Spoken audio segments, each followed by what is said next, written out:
Assalamualaikum warahmatullahi wabarakatuh. Alhamdulillah, wassalatu wassalamu ala rasulillah wa ala alihi wa sahbihi man ittaba'a amma ba'd. Rabbi sholli sholli wa yassir amri wa hlul 'uqdatam min lisani qawli. Allahumma anfa'na bima 'allamtana wa 'allimna ma yanfa'una zidna ilma. Mari kita awali dengan bacaan basmalah. Bismillahirrahmanirrahim. Ayat 33 dibaca Arabnya, kemudian dibaca maknanya. A'udzu billahi minasy syaithanir rajim.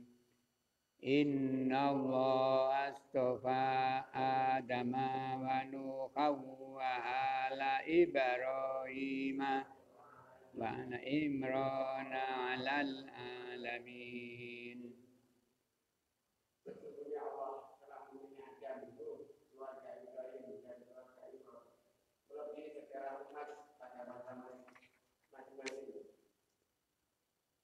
Keempat, dzurriyyatan ba'duha min ba'd wallahu sami'un 'alim. Sebagai satu keturunan, sebagainya adalah keturunan dari sebagian yang lain. Allah Maha mendengar, Maha mengetahui. Inna Allah astafa Adama wa Nuha wa ala Ibrahim wa ala Imrana 'alal alamin. Yang pertama adalah Adam. Adam diciptakan oleh Allah dari tanah. Fa khalahu fi wa nafakha fihi min ruhi, kemudian meniup Adam dengan rohnya. Wa 'allamahu asma'a kulli syai'. Allah mengajarkan kepada Nabi Adam nama segala sesuatu, yaitu dinyatakan di Al-Baqarah wa 'allama Adamal asma'a kullaha. Wa askanahu jannah, kemudian ditempatkan di surga, dengan juga di Baqarah wa qulna ya Adamu uskun anta wa zaujukal jannah. Summa ahbatahu minha, kemudian diturunkan ke bumi, yang mana awal penciptaan Adam adalah untuk tujuan di bumi, yaitu dinyatakan oleh firman Allah, wa iqula lil malaikati inni ja'ilun fil ardi khalifah. Jadi Adam mau diciptakan, Allah berfirman kepada malaikat bahwa Allah akan menciptakan makhluk yang mengelola bumi. Kemudian ternyata oleh Allah tidak ditaruh di bumi langsung, tapi ditaruh di surga dengan berbagai macam peristiwa, sehingga akhirnya Adam diturunkan ke bumi, yang mana semua itu ada hikmahnya. Kemudian di sini wanuha, Nuh, ini menurut tafsir faja'alahu awal rasulin ila ahli adi. Nabi Nuh ini dijadikan rasul yang pertama kepada ahli atau penduduk bumi. Lima badan nasu al-asana wa asrafu billahi ma'ala yunajir bi sultana. Yang mana waktu itu penduduk bumi menyembah berhala, yang waktu itu jumlahnya ada 5 kalau tidak salah. Itu dinyatakan di surat An-Nuh, wala tadaruna wadda wala suwa'a wala yahusa wa ya'uqa wa nasro. Itu di surat Nuh adanya keterangan itu. Kemudian wanaja man atba'ahu fisabinati wa akhraqa man asahu. Allah menyelamatkan orang-orang yang mengikuti Nuh dan menenggelamkan semua orang yang durhaka kepada Allah.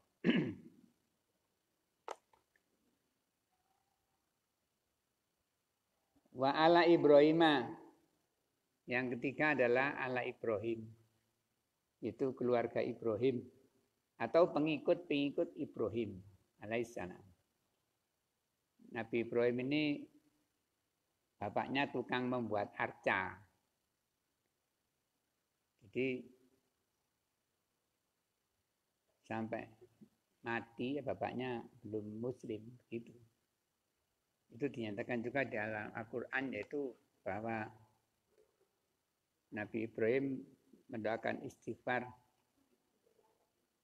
kepada untuk ayahnya sebagai mau'izah saja. Setelah ayahnya meninggal dan kemudian benar-benar belum muslim, maka berhentilah Nabi Ibrahim untuk mendoakan orang tuanya. Nabi Ibrahim ini dikaruniai 2 orang putra. Yang pertama namanya Nabi Ismail, yaitu yang ditaruh di kota Makkah sekarang, dulu namanya Bakkah. Dan ketika Nabi Ibrahim menempatkan Nabi Ismail dengan ibunya Hajar di situ belum ada namanya. Ka'bah sudah roboh kena banjir Nuh, insya Allah begitu. Di situ tidak ada apapun, yang ada hanya satu pohon namanya Dauqah. Jadi Nabi Ismail yang masih bayi dengan ibunya ditinggal di situ dengan dibekali sekantong kurma dan sekantong air. Jadi kalau kita melihat peristiwa itu, mendengar ceritanya, sangat fantastis. Seorang ibu dengan anaknya ditinggal di suatu tempat yang di situ tidak apa-apa, tidak ada apa-apa, tidak ada manusia, tidak ada pohon, tidak ada makanan, tidak ada air. Tapi begitu Hajar mendengar bahwa itu atas perintah Allah, maka Hajar berkata kepada dirinya, kalau ini perintah Allah, maka Allah tidak akan menyia-nyiakan aku. Kemudian di sini yang disebutkan di ayat ini yang ketiga adalah wa'ala Imrona, Ali Imron. Jadi mulai Nabi Adam alaihissalam, Nabi Nuh alaihissalam, dan Nabi Ibrahim alaihissalam dan Imron ini dinyatakan ini alamin di atas seluruh alam. Maksudnya derajat beliau-beliau itu di atas derajat manusia seluruh alam. Begitu. Jadi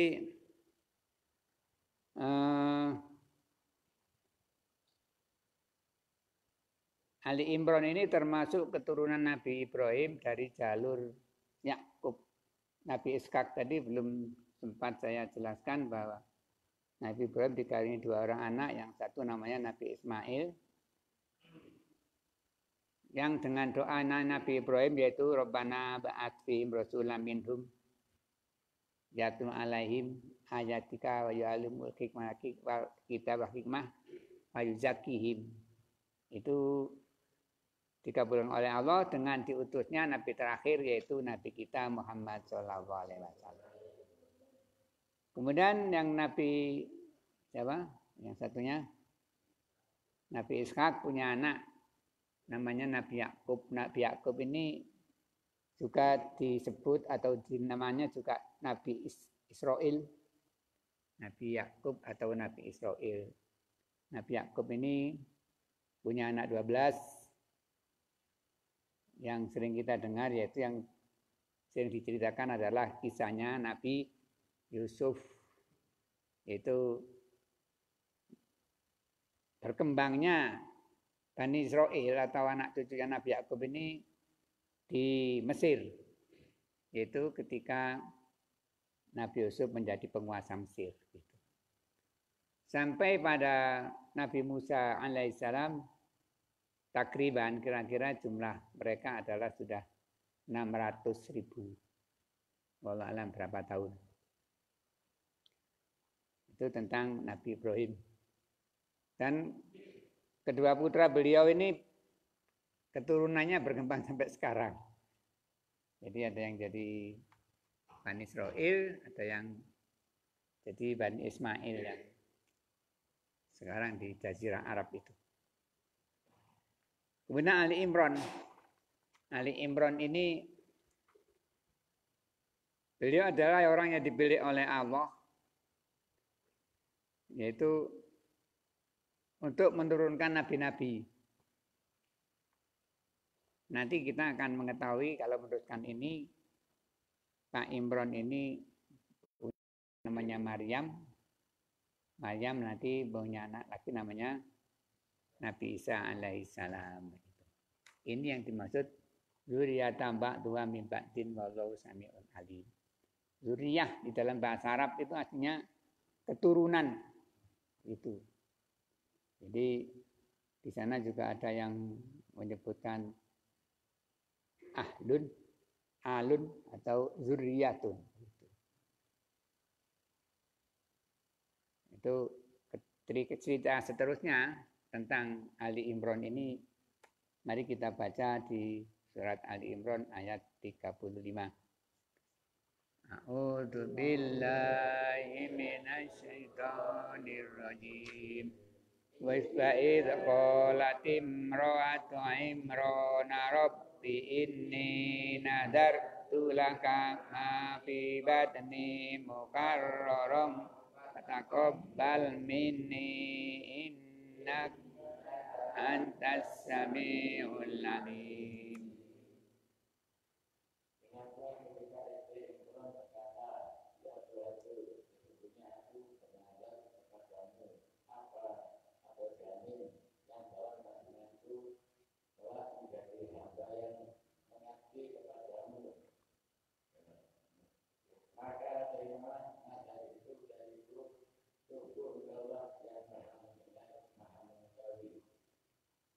Ini adalah doa.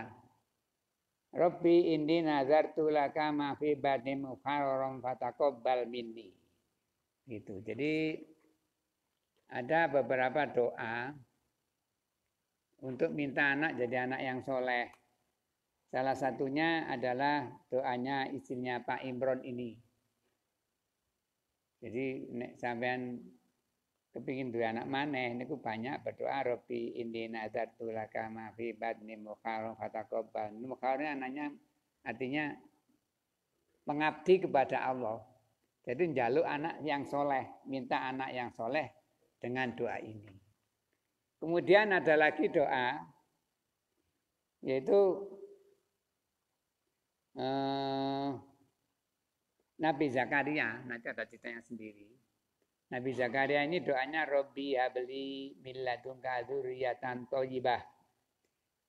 Ini disebutkan di surat Ali Imran nanti ayat 38. Ayatnya kompletnya hunalika da'a Zakaria rabbah qala rabbi habli min ladunka dzurriyyatan thayyibatan innaka sami'ud du'a. Kemudian juga ada doanya Nabi Ibrahim. Rabbi habli minas solihin. Rabbi habli minas solihin. Ini disebutkan di surat As-Saffat ayat, tidak usah dicari, tidak usah dibaca. Surat As-Saffat, surat nomor 37 ayat 100. Ini insya Allah beliau dikaruniai Nabi Ismail. Kemudian di surat Al-Furqan juga ada doanya Nabi Ibrahim. Bukan ya, doanya secara umum. Disebutkan di surah Al-Furqan walladzina yaquluna rabbana hab lana min azwajina wa dzurriyyatina qurrata a'yunin waj'alna lil muttaqina imama. Ini doanya. Jadi barangkali insyaallah yang sering antum pakai itu yang ini. Rabbana hab lana min azwajina wa dzurriyyatina qurrata a'yunin waj'alna lil muttaqina imama. Jadi doa untuk minta anak ini sebaiknya dipakai. Jadi orang-orang atau pemuda-pemuda, ibu-ibu yang masih belum punya anak maupun yang sudah punya anak atau kita-kita ini banyak berdoa ini, kecuali yang doanya istrinya Imron ini karena ini waktu masih hamil gitu. Ini doanya orang hamil. Rabbi inni nazartu laka ma fi batni muharram fataqabbal minni. Innaka antas samiul alim. Yang dimaksud di sini mukharrarnya artinya anak yang benar-benar mengabdi hanya kepada Allah dan mengikhlaskan hidupnya untuk Allah begitu. Itu doa kalau masih ada janin di perutnya. Kemudian ini juga begitu, Rabbi habli min ladunka dzurriyyatan thayyibah. Sebenarnya ini semuanya ya baik saja kita pakai begitu. Tapi biasanya yang kondang didengar orang yang belakangan ini, Rabbana hab lana min azwajina wa dzurriyyatina qurrata a'yun waj'alna lil muttaqina imama. Kemudian diteruskan dengan Rabbana la tuzigh qulubana ba'da idh hadaitana wa hab lana min ladunka rahmah innaka antal wahhab. Doa itu penting sekali. Jadi kita penting sekali minta kepada Allah begitu. Kita tidak boleh hanya ikhtiar saja. Yang ikhtiar tanpa berdoa itu namanya sombong begitu. Demikian juga yang berdoa tanpa ikhtiar. Jadi kedua-duanya kita jalankan. Tapi kalau saya ya doanya lebih banyak daripada ikhtiarnya begitu. Toh kerjanya hanya sebentar di siang hari, kemudian sisanya kita banyak beribadah. Di situ kita berdoa. Di sini ada hal-hal lain yang yang mungkin perlu atau tidak perlu diterangkan, yaitu di Al-Quran itu ada kata-kata imro'atun itu ada 7. Itu tidak usah saya terangkan, ini tidak usah dibaca ini karena pokok bahasanya bukan ini. Mari kita dan ayat 36. Ayat 36 diteruskan dengan ayat 37. Ya, ayat 36 sampai 37.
Jadi istrinya Pak Imron yang berdoa dengan apa tadi doanya, Rabbi inni nazartu lakami fatni muharram fataqabbal minni, ternyata yang dilahirkan adalah anak perempuan.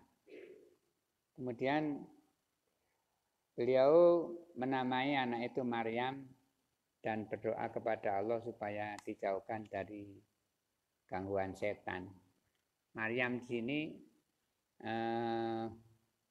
maknanya adalah al-abidah, orang yang menyembah kepada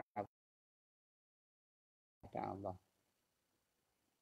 Dan ketika lahir langsung diberi nama Maryam. Dari cerita ini, kisah ini yaitu kita boleh menamai anak itu langsung ketika lahir tanpa menunggu berlalunya hari begitu. Kemudian di sini juga dijelaskan bahwa menamai anak itu dengan makna yang artinya baik. Jadi nama termasuk doa. Gitu. Jadi jangan menamai anak yang dengan nama-nama yang jelek seperti musyrikah, wedok dengan nama musyrikah, khodi'ah. Jangan menamai anak lanang laki-laki dengan nama Samiri. Karena Samiri itu adalah orang yang membuat patung dari emas pada zamannya Nabi Musa, yaitu yang menyelewengkan kaum Nabi Musa yang baru saja mendapatkan baru saja beriman, jadi sebagian dari mereka itu menyembah patung emas. Itu begitu. Kemudian diceritakan di sini fataqabbala rabbuha biqablin hasani wa ambatan aban rasana kapala Zakaria. Yang ngomong apa namanya, merawat. Jadi Ali Imran ini seorang tokoh agama di tempatnya waktu itu. Dan murid-muridnya banyak, diantaranya Zakaria, Nabi Zakaria gitu. Masing-masing murid itu kepingin merawat Maryam begitu. Akhirnya mereka diajak ke sungai, masing-masing bawa pulpen, dan nanti disuruh melemparkan pulpennya ke sungai. Barang siapa yang pulpennya tidak hanyut, bahkan berjalan ke atas, dia itulah yang berhak merawat Maryam. Ini disebutkan di surat Ali Imran ayat 44. Nek sampean kepingin tahu artinya bisa dibaca dulu walaupun belum waktunya, nanti dibaca ulang. Sampean baca artinya saja, artinya saya yang baca. Zalika min amba'il ghaibi nuhi ilaik wa ma kunta ladaihim id yulquna aqlamahum ayyuhum yaqulu Maryam wa ma kunta ladaihim id yahtasimun. Dibaca artinya. Itulah sebagian dari berita yang kami wahyukan kepada Muhammad. Padahal engkau tidak bersama mereka ketika mereka menyembahkan Maryam. Mereka untuk menguji siapa di antara mereka yang akan memelihara Maryam. Dan engkau pun tidak bersama mereka ketika mereka bertengkar. Jadi ternyata yang pulpen yang tidak hanyut adalah pulpennya Zakaria begitu. Jadi akhirnya Zakaria lah yang berhak untuk merawat Maryam. Disebutnya di sini kullama dakhala 'alaiha Zakaria makhraba wajada 'inda rizqa. Jadi setiap kali Zakaria masuk ke tempatnya Maryam, di situ dia mendapatkan rizki, makanan yang bisa mengenyangkan dan lain-lain seperti di situ gitu. Nah, disitulah Zakaria bertanya, "Qala anak ya anak dari mana ini Maryam?" Qolat Maryam menjawab, "Huwa min indillah, innallaha yarzuqu may yasha'u bighairi hisab." Begitu. Dari peristiwa ini juga menunjukkan bahwa ada orang yang diberi kelebihan oleh Allah, termasuk Maryam ini. Jadi tidak hanya seorang laki-laki tok yang diberi kelebihan, dimuliakan oleh Allah, tapi juga ada orang perempuan, contohnya yang terdahulu adalah Hajar Ummu Ismail yang imannya itu kalau diukur dengan uang orang sekarang mungkin ya dikumpulkan tidak nutut dengan satu orang Hajar Ummu Ismail. Bayangkan ditaruh di satu tempat yang tidak apa-apanya dia rela, ridho karena itu perintah Allah. Nah, gitu bisa bayangkan keadaan kita sekarang. Kemudian yang kedua, Maryam ini diberi oleh Allah kelebihan. Sehingga di situ membangkitkan semangat Zakaria yang mana sudah tua, belum punya anak gitu. Kemudian beliau berdoa yang disebutkan di surat Ali Imran ayat 38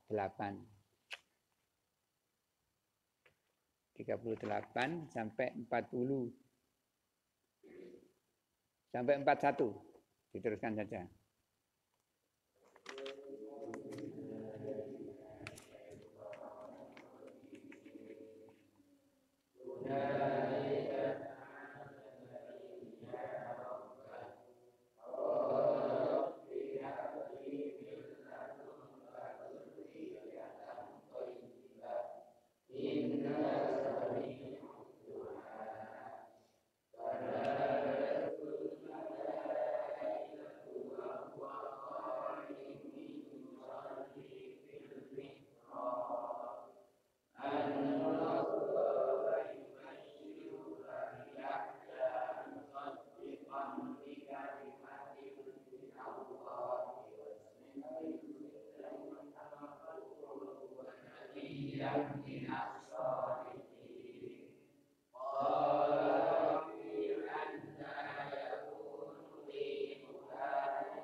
Ganti yang baca sana. Di sanalah Zakaria berdoa kepada Tuhannya. Dia berkata, ya Tuhanku, berilah aku keturunan yang baik dari istrimu. Sesungguhnya Engkau Maha mendengar doa. Kemudian para malaikat memanggilnya ketika dia berdiri melaksanakan salat mihrab. Allah menyebarkan kabar gembira kepadamu dengan kelahiran Yahya yang meneruskan sebuah kalimat firman dari Allah, panutan, berkemampuan menahan diri dari hawa nafsu, dan seorang nabi di antara orang-orang saleh. Dia Zakaria berkata, ya Tuhanku, bagaimana aku bisa mendapat anak sedangkan aku sudah sangat tua dan istriku pun mandul. Dia Allah berfirman, demikianlah Allah berbuat apa yang Dia kehendaki. Dia Zakaria berkata, ya Tuhanku, berilah aku suatu tanda. Allah berfirman, tanda bagimu adalah bahwa engkau tidak berbicara dengan manusia selama 3 hari kecuali dengan isyarat.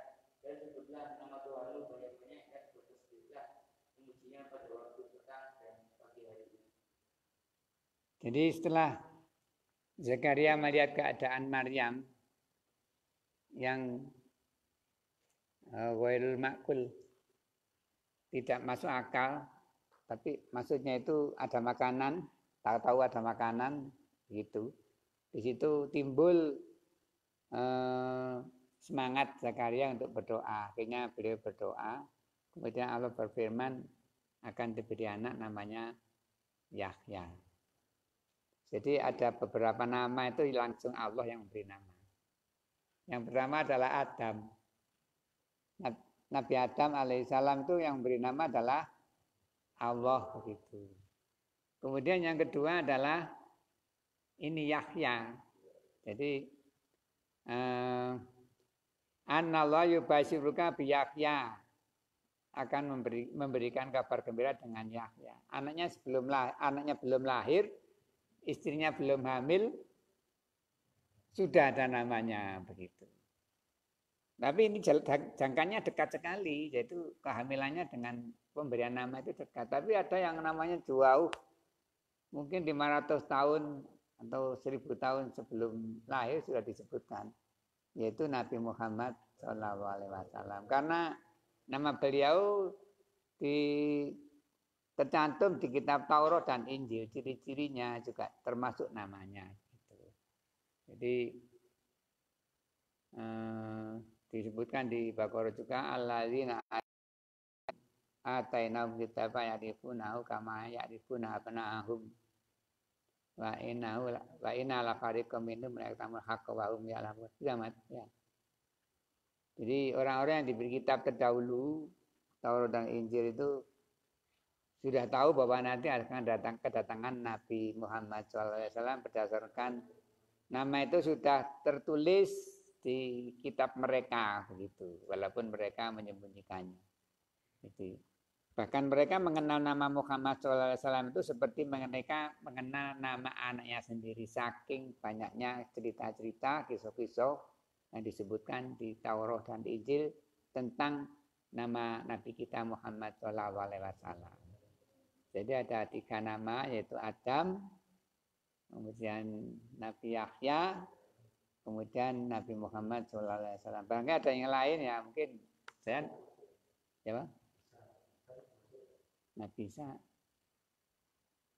Oh ya, Nabi Isa ya. Nabi Isa. Ini juga apa namanya? Disebutkan namanya terlebih dulu gitu. Jadi ada 4, barangkali ada tahu yang lain. Adam sudah. Tapi Nabi Adam, Nabi Yahya, Nabi Isa, Nabi Muhammad SAW. Orang baca itu kan ya terbatas, ada lupa. Saya juga begitu ya, banyak lupanya daripada ingatnya. Sehingga mungkin mustami'in lebih tahu, ada yang tahu begitu. Jadi ada penambahan dari Pak Agus yang betul itu nanti akan kita baca untuk hari selanjutnya bahwa tentang Nabi Musa, Nabi Isa begitu. Itu begitu. Jadi nama-nama yang di Al-Qur'an ini adalah nama-nama orang yang diangkat derajatnya oleh Allah, dan juga ada orang-orang yang direndahkan derajatnya oleh Allah disebutkan di Al-Qur'an sebagai tamsil. Contoh bagi kita milih tamsil yang mana begitu. Kemudian apa namanya, kita sudah tahu bahwa Nabi Zakaria ini diberi anak itu tandanya adalah tidak bisa bicara selama 3 hari 3 malam. Begitu. Makanya diperintahkan di sini wal qurba kasir wasafi wihansi wal ikar.